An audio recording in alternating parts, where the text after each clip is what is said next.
Assalamualaikum warahmatullahi wabarakatuh. Masih bersama di Gus YouTube.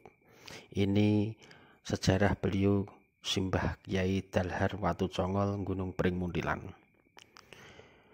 Mbah Kyai Dalhar seorang tokoh ulama yang sangat dihormati dan dikenal sebagai waliullah.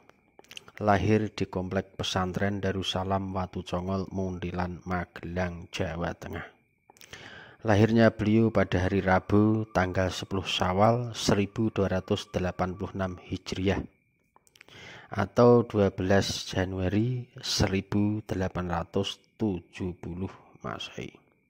Beliau lahir dengan nama asli Nahrawi yang diberikan oleh ayahnya Abdurrahman bin Abdurrauf bin Hasan Tuko, ayah beliau.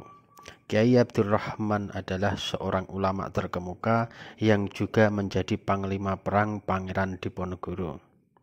Nasab Mbah Kyai Dalhar sampai kepada Sunan Amangkurat Mas atau Amangkurat III, sehingga beliau juga dikenal dengan nama Raden Bagus Kemuning.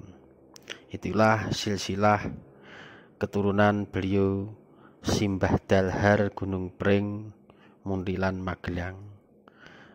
Sekian dari kami Gus YouTube, nantikan kisah dan cerita berikutnya. Assalamualaikum warahmatullahi wabarakatuh.